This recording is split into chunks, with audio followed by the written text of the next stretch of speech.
Azərbaycan Müstəqillik gününü qeyd edir. 1918-ci ildən keçən 108 il ərzində baş verən daxili və qlobal hadisələr nəticəsində bu xalqın təxminən yarım milyon nəfəri məhv edilib. Tarix boyu millətlərin yaşaya biləcəyi ən böyük qırılmalar və sarsılmalar Azərbaycan xalqının tarixinə düşüb. İstər 1918-ci il ərəfəsində yaşanan erməni vəhşiliklərdən, istər 1920-də baş verən işğalın, üsyanların, deportasiyaların, dünya müharibələrində ruslar tərəfindən müharibələrə qatılmaların, 80-lərin sonunda başlayan müharibələrin bədəli çox ağırdır.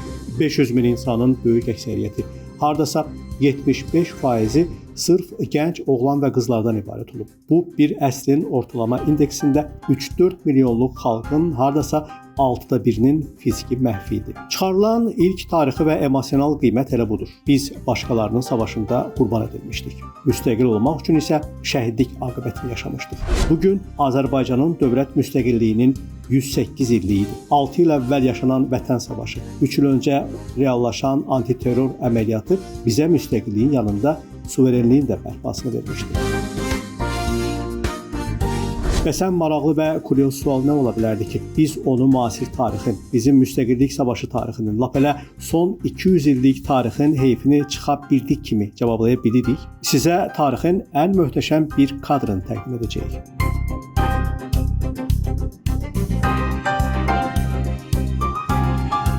Azərbaycan ordusunun bölmələri 25 noyabrdan Kəlbəcər ərazisinə daxil olmağa başlayırlar. Proseslə bağlı Rusiyanın RIA Novosti agentliyi xəbər yayır ki, Rus məramlıları Kəlbəcərin Azərbaycan hərbiçilərinin nəzarəti altına keçməsini təmin ediblər. Və bu xəbəri zənginləşdirən, tarixə qızıl not kimi salan bir video görüntü müzakirələrə meydan olur. Məlumatda elə-belə də deyilir. Kəlbəcərdə Rus sülh məramlıları ilə Azərbaycan hərbiçiləri görüşür. Rus hərbiçiləri Azərbaycan əskərlərinə vəziyyətlə bağlı məlumat verir. Əslində isə həmin gün baş verənlərlə bağlı xüsusi təyinatlı qüvvələrin siması Coşqun Balayev Axar TV-yə müsahibəsində detalları açıqlayır. O bildirir ki, təhvil təslim zamanı xəbər gəlir ki, bir qrup silahlı erməni Vəng ərazisini tərk etməyəcəklərinə dair mesaj göndərirlər və döyüşməyə hazır olduqlarını bildirirlər.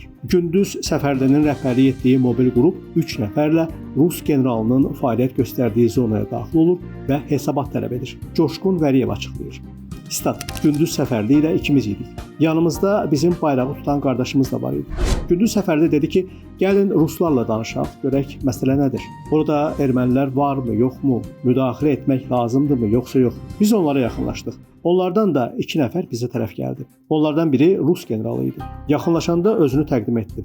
Bizim Vətən müharibəsi qəhrəmanımız Gündüz Səfərli də özünü təqdim etdi. Rus generalı danışmağa başladı. Dedi ki, mən Rus sülh məramlı qüvvələrinin tabor komandiriyəm. Rütbəsini və adını da dedi. Sonra davam etdi. Mən bura Azərbaycanla Ermənistan arasında sülhün bərqərar olunmasına və təhlükəsizliyin təmin edilməsinə yaxından kömək etmək üçün gəlmişəm. Statın sonu. Mən də onlarla danışırdım. Aralarında tərcümə edirdim. Ondan soruşdum ki, sizin postunuz haradadır? Dedi ki, bəli, buradadır. Mən dedim ki, biz də sizdən 100 metr aralıqda post quracağıq. O dedi ki, sizə mane olmur ki. Mən cavab verdim. Torpaq bizim torpağımızdır. Burada heç kim bizi saxlaya bilməz. Bu bizim torpağımızdır. O güldü. Sonra soruşdu ki, siz xüsusi təyinatlısınız. Vətən müharibəsi günü gəlmisiniz. Mən dedim, bəli, biz xüsusi təyinatlıyıq. Dayanmadan bizim üstümüzə baxırdı. Sonra dedi, əla, mən burada olmayacağam.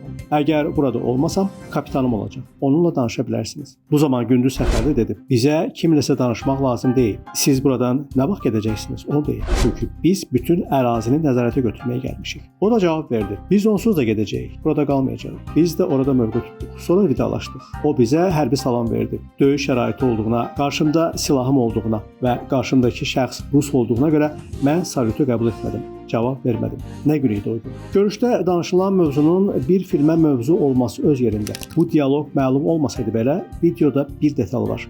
Coşqun Vəliyevin adını açıqlamadığı Bayraqdar hərbiçinin görüntüsü.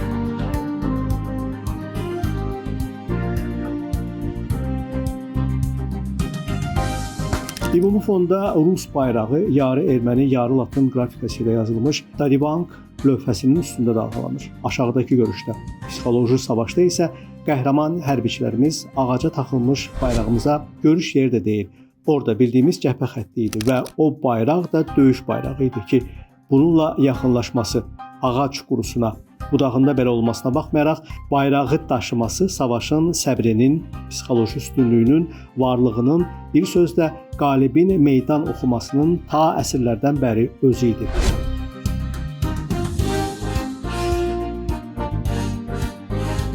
Rus xəbər agentliyinin iki düşmən xalqın müharibə hekayəsinin üstündən bayrağını relyefin uca nöqtəsində dalğalandırmasına qarşı dayağı torpağa daha yaxın, möhkəm sancılmış, şəhid rənginə bürünmüş simvolun aşkar zəfər şöhrəni idi. Sırf o cür də olsa, o bayrağın məhz orada o cür dalğalanması son 200 ilə qalib gəlmək, tarixin üstündə bir zəfər qazanıldığını təsdiq etmək üçün mühüm idi.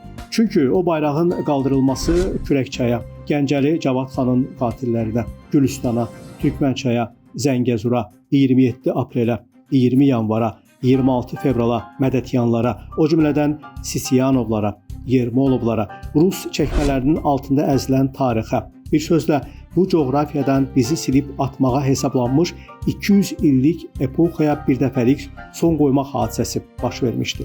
Bugün Azərbaycan müstəqillik günü qeyd edilir. Yeri gəlmişkən, müzəffər rəhbərin qaldırdığı qalib dövlətin bayrağının boyu daha uzun görünür. Kim hardan baxsa görə biləcək qədər göylərdə dalğalanır. Əziz Əlibəyli, Namiq Abbasov, Today Press TV.